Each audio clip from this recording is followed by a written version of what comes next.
जय जय श्री कृष्ण, जय जय श्री कृष्ण, जय जय श्री कृष्ण। बोलो आनंद एक बार, हरि बोल, हरि बोल, हरि बोल। आज 2 नवंबर 2014 है, दिन रविवार और तिथि कार्तिक शुक्ल दशमी। अभी एक वीडियो रिकॉर्डिंग हम कर रहे थे भगवान के आदेशानुसार, भगवान की कृपा से। उसी के बारे में बताना है। जो मेमोरियल बना रहे हैं शिरोमणि अकाली दल के पंजाब के मुख्यमंत्री प्रकाश सिंह बादल और उनके परिवार के सदस्य उसमें हैं। उनका बेटा है जो उप मुख्यमंत्री है, और एक लड़की हरमिंदर या क्या नाम है उसका, वहाँ पे केंद्र में मंत्री है। वो किसका क्या लगता है नहीं, उसी परिवार की बेटी है। बेटी हो चाहे बहू हो, जैसे भी। मैं दूसरी राधा कृष्ण प्रिया कृष्णानंद डीके पंडा, पूर्व आईजी पुलिस। मेरे स्वामी, मेरे पतिदेव भगवान श्री कृष्णचंद्र के श्री चरणों में कोटि कोटि प्रणाम, साक्षात दंडवत। बाकी सभी को आशीर्वाद, सबका कल्याण हो। तो उसमें हम चर्चा बहुत लंबा खींचा, इसलिए थोड़ा उसको जल्दी जल्दी बंद करना पड़ा, क्योंकि भगवान को भोग लगाने का समय हो रहा था और भी सेवा बहुत कुछ होता है। अब सब काम पूरा हो गया लगभग, अभी सोने का समय है। तो उससे पहले भगवान की इच्छा के अनुसार अब उसमें कुछ बात कमी रह गई थी, तो उसको पूरा करना है। एक तो हम भगवान श्री कृष्णचंद्र मेरे स्वामी के बारे में चर्चा ये किए थे कि जब महाभारत युद्ध समाप्त हो गया और भीष्म पितामह के माध्यम से भगवान युधिष्ठिर को धर्म के मर्म के बारे में उपदेश दिलवाए। महाभारत में ही है, मैंने पढ़ा है, मुझे ऐसा स्मरण है कि भीष्म पितामह जब सरसैया में पड़े हुए थे रणभूमि में, तो वो सर जो उनके शरीर को टेक रहे थे, चुभे हुए थे और टेक रहे थे, मांस में गड़े हुए थे उनके शरीर के, तो उनको बहुत तीव्र यंत्रणा का अनुभव हो रहा था, बहुत कष्ट में थे। लेकिन उस युग की बात है और भीष्म पितामह के व्यक्तित्व की बात है। वो बहुत मजबूत व्यक्तित्व वाले व्यक्ति थे और वसु थे। उनका पूर्व जन्म में वसु थे और बाद में भी वो वसु ही हुए शरीर छोड़ने के बाद। तो मनुष्य लीला करने के लिए उनका जन्म हुआ था। मेरे स्वामी भगवान श्री कृष्णचंद्र के सहायक के रूप में। एक प्रकार से भगवान सब जानते हैं कि इनको बहुत कष्ट हो रहा है, तो भगवान युधिष्ठिर को बड़े भाई मानते थे, क्योंकि अर्जुन के बड़े भाई हैं। तो वो भगवान भी उनको पूरा बड़ा भाई मान के पूरा दंडवत करते थे, चरण स्पर्श करते थे और भैया भैया करके उनको संबोधित करते थे और सम्राट सम्राट कह के बहुत उनको उत्साहवर्धन करते थे। और ऐसे मेरे स्वामी लीला करते हैं, बड़ा सुंदर लीला उनकी। तो भगवान सर्वज्ञ हैं। जो उपदेश भीष्म पितामह के मुंह से भगवान दिलवाए हैं, वही उपदेश भगवान चाहते तो स्वयं दे सकते थे युद्ध के बाद, पांडवों को बैठा करके। और भी लोग बैठ सकते थे अगर वो चाहते तो, लेकिन क्योंकि वो बड़ा भैया मानते थे, तो इसलिए भगवान लीला करते हैं। ऐसा मर्यादा का ध्यान रखते हो। मैं अगर उपदेश दूंगा तो ये मेरी बात को संभावना ये है कि वो ठीक से ना सुने और हल्के फुल्के ढंग से ग्रहण करे। भीष्म पितामह के लिए इनके हृदय में बहुत भाव है, बड़ा श्रद्धा का भाव है, बड़ा मानते हैं उनको। सूरवीर भी मानते हैं और ज्ञानी भी मानते हैं, धर्म के मर्म को जानने वाले हैं भीष्म पितामह। ऐसे ही उनकी धारणा है पांडवों की, पांचों भाइयों की, बड़ा सम्मान करते थे। अर्जुन तो उनका प्यारा पुत्र था, नाती था, जो भी कहिए, ग्रैंडसन। तो इसीलिए भगवान श्री कृष्ण भीष्म पितामह को सुने। और स्थान का चयन देखिए, रणभूमि रण क्षेत्र की बात है, सरसैया में सोए हुए ये अवस्था देखिए। तो भगवान जब पांडवों को लेकर के वहां पहुंचे हैं, युधिष्ठिर को पहले बता दिए कि तुमको वहां जाके पूछो तुम भीष्म पितामह। तो भगवान अपने शक्ति से ये भीष्म पितामह ने कहा, प्रार्थना किया भगवान से। भगवान उनको पहचानते थे, भीष्म पितामह भगवान श्री कृष्ण को भगवान के रूप में पहचानते थे कि ये भगवान की कृपा से होता, कि कोई पहचान पाता है कोई पहचान नहीं पाता है। इसमें भगवान की कृपा जो है वही असल है। उनकी कृपा हो जाएगा तो पहचान लोगे। जैसे हमारे ऊपर कृपा हो गई तो हम पहचान लेते हैं, थोड़ा बहुत पहचान लेते हैं कह लो, ज्यादा पहचान लेते हैं कह लो, जैसा चाहो ऐसे कह लो, लेकिन पहचानते हैं। तो भीष्म पितामह ने कहा भगवान से, कन्हैया ये सर जो चुभे हैं मुझे बहुत दर्द हो रहा है, बहुत कष्ट हो रहा है। तो भगवान ने कहा चिंता मत करिए, अभी मैं आपका कष्ट दूर कर दे। तो भगवान ने अपने जादू से भगवान उनका जो शरीर की पीड़ा है, यंत्रणा है, उसको समाप्त कर दिया। अब वो सामान्य हो गया और बिना मांगे ही भगवान भीष्म पितामह को वो सब ज्ञान दे दिए अपने शक्ति से, अपने संकल्प मात्र से, जो ज्ञान की भीष्म पितामह युधिष्ठिर को देने वाले धर्म के बारे में। ये कलयुग में ऐसा कहीं हुआ है, ऐसा जानने सुनने में हमारे तो नहीं आया।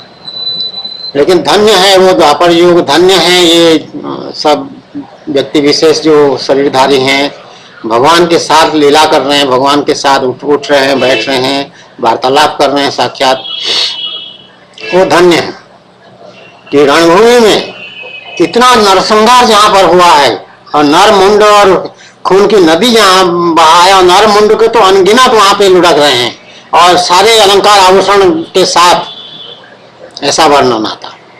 इतना भयंकर नरसंहार जहाँ पर हुआ है, उसी रणभूमि में जाकर के धर्म का उपदेश लेने के लिए सम्राट युधिष्ठिर स्वयं अपने भाइयों के को लेकर के वहां पहुंच रहे हैं।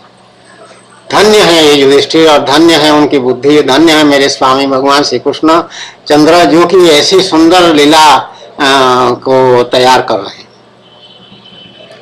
आजकल कौन धर्म की मर्म पूछने के हम कहाँ जाता है, कहता है अरे मैं क्या कम हूं, मैं सब कुछ जानता हूं, अब कौन मुझे क्या उपदेश देगा। अरे मैं जानता हूं सब, पढ़ा लिखा हूं, क्या BA MA पढ़े हैं, क्या मामूली बात है। आजकल ऐसी स्थिति है,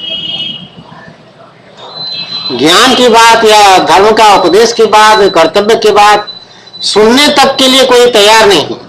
और जितने निर्णय लिए जा रहे हैं मनुष्य समाज द्वारा और सरकार द्वारा, वो सभी के सभी व्यवहारिक जानकारी के आधार पर फटाफट निर्णय ले रहे हैं, जबकि भगवान का आदेश है कि निर्णय लेने में शास्त्र ही प्रमाण है, शास्त्र के आधार पर तुम्हारा निर्णय होना चाहिए। भगवत गीता में 16वें अध्याय में 24वां श्लोक है।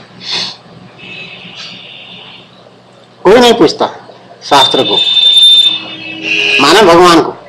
शास्त्र में भगवान में कोई अंतर है? कोई अंतर नहीं। भगवान जो चाहते हैं वही शास्त्र के माध्यम से बताया गया है मनुष्यों के समाज के कल्याण के लिए, लेकिन कोई नहीं। तो ऐसी विलक्षण सुंदर दृष्टिकोण, सुंदर विचार, सुंदर जिसको कहते हैं एटीट्यूड कहिए या जो भी कहिए, वो मानसिक स्थिति की सम्राट है ऑलरेडी। और धार्मिक सम्राट ही युधिष्ठिर है, स्वयं धर्म का अवतार है, एक तरह से धर्म का पुत्र है, धर्म देवता जो हैं उनके पुत्र हैं। तो इसीलिए उसको धर्मराज कहते थे। जो धर्मराज है स्वयं वही धर्म का उपदेश मांगने जा रहा है, पूछने जा रहा है, जानने जा रहा है। जो धर्मराज कहाँ जा रहा है, है भी उसमें जो मामूली अहंकार आदि था वो भगवान उसको वो यज्ञ आदि के माध्यम से नष्ट कर दिए।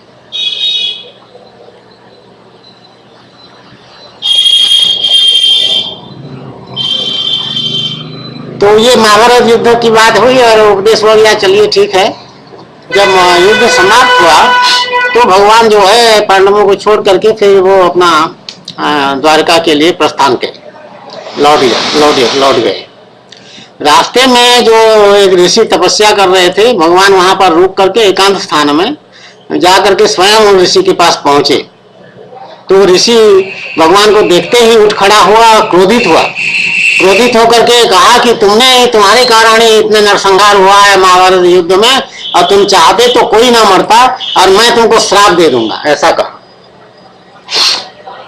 तो ऋषि जो थे उनका नाम याद नहीं था पहले, अभी जो प्रथम भाग में वीडियो रिकॉर्डिंग किए हैं वो नाम उस समय स्मरण में नहीं था। भगवान की ऐसी कृपा होती है जैसे तो अब वो नाम याद आ गया, तो भगवान कह रहे हैं नाम बता दो। तो उनका नाम है उत्तंक मुनि। उत्तंक मुनि का प्रकरण महाभारत में है, कथा, कोई भी उसको पढ़ सकता है। और समय वही है, महाभारत युद्ध समाप्ति के बाद भगवान लौट रहे हैं द्वारकापुरी अपने धाम, अपने स्थान पर। तो उत्तंक मुनि की कथा है। और तो भगवान उनको किसी तरह से मैनेज किए, संभाले और उनको क्रोध को शांत भी किए और उनको कुछ उपदेश देकर के भगवान वहां से चले गए। तो भगवान से वो मांग रहे थे पानी, कि ये मरुभूमि ऐसा स्थान है, यहाँ पर पानी सुलभ नहीं है, तो कुछ ऐसा कृपा कर दीजिए कि मुझे पानी मिल जाए, बहुत प्यास लगी। तो थोड़ी देर बाद एक भगवान चले गए। थोड़ी देर बाद एक आया भिस्ती कहते हैं उसको ना, जो चमड़े के बैग से कंधे पर लटका करके, बड़ा सा लंबा सा बैग होता है ऐसे, और उसी से पानी छिड़कता है। देखे होंगे कोई लोग, पुराने जमाने की ये सिस्टम था। और हमारे पुलिस में, उत्तर प्रदेश पुलिस में डिपार्टमेंट में तो पुलिस लाइंस में एक भिस्ती जरूर रहता था वो पानी छिड़कने के लिए सब जगह। मैंने देखा है जब सर्विस हमारा प्रारंभ हुआ उस समय, उसके बाद वो भिस्ती कहाँ चले गए पता नहीं चला। जब तक रिटायरमेंट हुआ है, वॉलंटरी रिटायरमेंट ले लिए हम, तब तक वो भिस्ती और दिखाई नहीं पड़ता। फिर वो पाइप वाइप इस तरह से वो सिंचाई काम करते छिड़कने।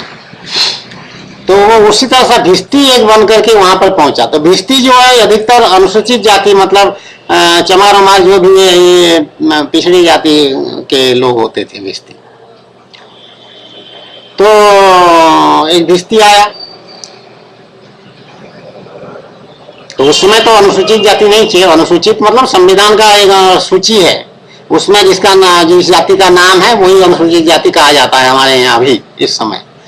लेकिन उस जमाने की बात, बापर में कोई अनुसूचित, उस समय तो चमार, धोबी, कुम्हार इस तरह से होते थे, मेहतर ये सब होते थे। तो वो जो भी होता है, चमार होता होगा, क्या होता होगा मुझे नहीं मालूम, लेकिन भिस्ती कह लेते हैं उसको। तो भिस्ती छोटी जाति का होता है। छोटे जाति बड़ा जाति ये तो व्यवहार में कहा जाता है, इसमें किसी को बुरा मानने की कोई बात नहीं है। उस समय की बात हम कर रहे हैं, इस समय की बात नहीं कर रहे हैं। तो कोई भी SC/ST एक्ट लागू मत कर देना जल्दी से, हमारा कोई ऐसा उद्देश्य नहीं है ना। हम कभी व्यवहार में कभी हम ऐसा कभी बात विचार किए हैं।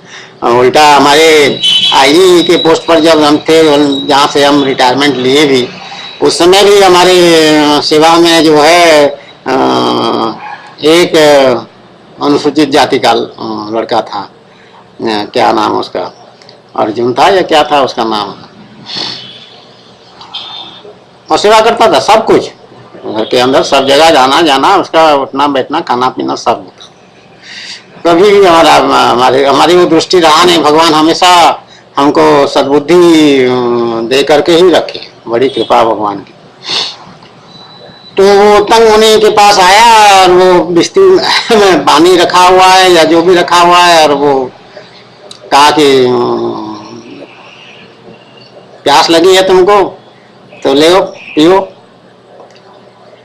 तो उत्तंक मुनि ब्राह्मण, नेचुरली जो भी मुनि ऋषि होते थे संन्यास आश्रम में सब ब्राह्मण होते थे।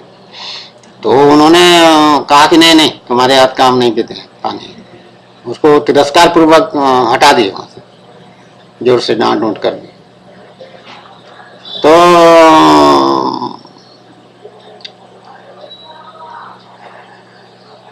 वो चला गया। फिर उसके बाद क्या हुआ, बहुत दिन वहां पड़े थे, अभी ठीक से याद नहीं आ रहा। तो वो वहां पे फिर इंद्र भगवान जो है वो प्रकट हो गए। और वो जो उत्तम मुनि थे उनको संबोधित करके उन्होंने कहा कि आपके पास अभी आया था पानी पिलाने के लिए, वो पानी की बात करने लग पड़े शायद दोबारा, तो वो कहे कि पानी पिलाने के लिए आया तो था वही, आपने पिया नहीं, आपने उसको भगा दिया, तो क्या करें, आप खुद ही मना कर दिए, पानी तो आपके सामने आया था। तो बोले कि नहीं नहीं हम ऐसे नहीं पीते हैं, हमारा सारा तपस्या भ्रष्ट हो जाएगा, फलाना हो जाएगा, ऐसा करें। अब भगवान की लीला भी देखिए, भगवान भी वो भेद दृष्टि को ठीक करने के लिए या परखने के लिए भगवान जानबूझ करके वो लीला करा रहे हैं। भगवान के आदेश से वो आया था, भगवान श्री कृष्णचंद्र के आदेश से। तो वो इंद्र ने कहा कि मुनिवर वो तो मैं स्वयं था, वो भिस्ती और कोई नहीं था, मैं ही भिस्ती बन के आया था। ऐसी लीला भगवान करते हैं। तो इसलिए तुम्हारे सामने कोई आ जाए तो जल्दी से उत्तेजित होकर के निर्णय मत लेना, थोड़ा विचार करना, सावधान होकर के, हर एक स्थिति में सावधान होना जरूरी है, आवश्यक है। और जो उसमें भिस्ती वो इंद्र कह रहा है उसमें पानी नहीं था, उसमें अमृत था। भगवान आपको अमर कर देना चाह रहे थे, इसलिए उन्होंने मुझे कहा था खास करके इसको अमृत दे के पिलाना, बहुत प्यासा है पानी के लिए, अमृत पिला देना। तो आप अपने भेद दृष्टि जो आप में है अभी भी, उसको उसके कारण आप अमृत पीने से ही वंचित रहेंगे, आपका बड़ा नुकसान होगा। तो जिस उत्तम मुनि ने भगवान को श्राप देने के लिए उद्यत हुआ था या तैयार हो गया था, उसी का कल्याण करने के लिए भगवान अमृत भेजे। ये भगवान की लीला और अहेतु की कृपा।